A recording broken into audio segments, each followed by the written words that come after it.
आज मैं आचार्य जी के सामने नतमस्तक होके आशीर्वाद लेते हुए स्वामी जी आपसे पूछना चाहता हूं कि ऐसा क्या गुनाह किया सावरकर ने। या तो मुझे बताइए कि क्या इंदिरा गांधी, सर्वपल्ली राधाकृष्णन जी, नरसिम्हा राव, शरद पवार, यशवंतराव चव्हाण, इंडियन चर्च, ये सारे गलत है और राहुल गांधी सही है। आज आचार्य जी आपको सनातन धर्म के ऊपर, मैं आपसे कहता हूं कि आप सनातन धर्म के बड़े प्रतीक है, आपको उसका हवाला देते हुए कहता हूं, क्योंकि एक सनातनी कभी झूठ नहीं बोल सकता। मुझे बताइए कि क्या राहुल गांधी सही है या स्वर्गीय इंदिरा गांधी सही है? आचार्य जी। जी आचार्य। देखिए ऐश्वर्य, पहली बात तो मैं ये कहना चाहता हूँ जी कि इस देश की आज़ादी के लिए, इस देश को अंग्रेज़ों की गुलामी से मुक्ति दिलाने के लिए हमारे जिस स्वतंत्रता संग्राम सेनानी ने अगर एक दिन की भी जेल काटी, मैं उसका भी सम्मान करता हूँ। जिन्होंने जितनी बड़ी भूमिका निभाई, उन सब शहीदों का सम्मान, उन सब लोगों का सम्मान जिन्होंने आज़ादी दिलाने की कल्पना भी की। आज़ाद भारत की कल्पना जिन जिन लोगों ने की, उनका भी सम्मान हमें करना चाहिए। मैं मानता हूँ कि सावरकर जी की जो ज़िंदगी है उसके दो पहलू हैं।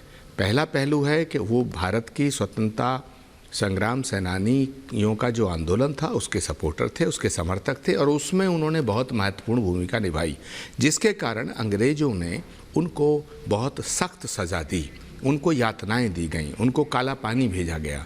तो मैं सावरकर जी का सम्मान करता हूं, इस देश के प्रत्येक स्वतंत्रता संग्राम सेनानियों का सम्मान करता हूं, और मैं वीर सावरकर को अंग्रेज़ों का दलाल नहीं मानता। मैं वीर सावरकर जी को अंग्रेज़ों का दलाल भी नहीं मानता। मैं वीर सावरकर जी को कायर, बुज़दिल और गद्दार नहीं मानता।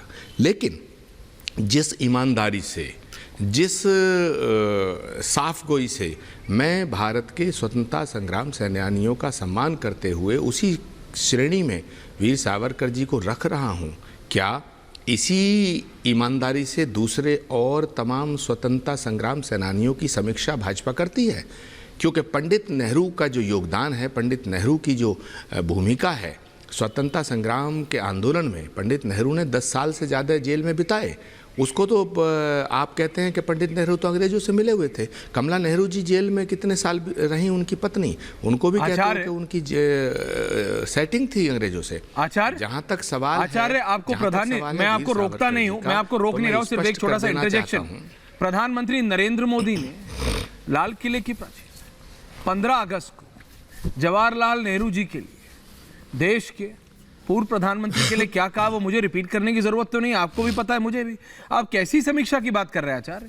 मैं आज जितनी बार आचार्य, मैं आपसे बिल्कुल निवेदन करके मैं ये पूछता हूं कि ये क्या हो रहा है कांग्रेस में। चाहे वो पोस्टर था जिसमें आरएसएस की ड्रेस पे आग लगाई गई हो, या कोई और विषय हो, या फिर आज का विषय हो, आपने हर बार कहा ऐश्वर्या ये गलत है, शहजाद हर बार कहा आचार्य ने गलत है, लेकिन कांग्रेस बार बार इस तरह की चीजें कर रही है। आप कह रहे हैं आप नहीं रखते, और राहुल गांधी जी स्टेटमेंट पे स्टेटमेंट दिया जा रहा है। पूरा होने दो, उसके बाद में शहजाद पूनावाला जी। नहीं, मैं शहजाद से नहीं पूछ रहा हूं, मैं आप ही के पास आ रहा हूं, मेरे को रखिए। कहना चाहता हूं, आपको पता है आचार्य, ये अभी स्टेटमेंट पूरी नहीं हुई थी। उद्धव ठाकरे फैक्शन ऑफ शिवसेना, वो कह रहा है कि मैं अलग हो जाऊंगा यूपीए से। आचार्य, कांग्रेस के नेता खुद कांग्रेस को नुकसान पहुंचा रहे हैं, दिक्कत ये है जी। हाँ, देखिए ऐश्वर्या जी, धन्यवाद कि आपको कांग्रेस की इतनी फिक्र है। मुझे देश के लिए मैं आपका शुक्रगुजार हूं, और मैं इसलिए भी शुक्रगुजार हूं कि कांग्रेस के कुछ नेताओं को कांग्रेस की फिक्र उतनी नहीं जितनी आप उसकी फिक्र कर रहे हैं। मैं आपका आभार व्यक्त करता हूं। लेकिन सवाल कांग्रेस का नहीं है, सवाल बीजेपी का नहीं है, सवाल राजनीतिक फायदे और नुकसान का नहीं है। ऐश्वर्या, आप बहुत बड़े पत्रकार हैं, आपका चैनल बहुत बड़ा है। सवाल राजनीतिक लाभ और हानि का नहीं है, सवाल है ईमानदारी से समीक्षा करने का। और जब हम अपने फ्रीडम फाइटर्स की समीक्षा करते हैं, जब हम अपने स्वतंत्रता संग्राम सेनानियों की समीक्षा करते हैं, जब हम अपने पूर्वजों की समीक्षा करते हैं, तो हमें ईमानदारी बरतनी चाहिए। मैं बिल्कुल साफ तौर से आज कह देना चाहता हूं, हो सकता है कि बहुत से लोगों को मेरी बात नागवार गुजरे, लेकिन मैं ये मानने को तैयार नहीं हूं कि जिस व्यक्ति को अंग्रेजों ने 9 साल 10 साल काला पानी की सजा सुनाई हो, वो अंग्रेजों का पिट्ठू हो।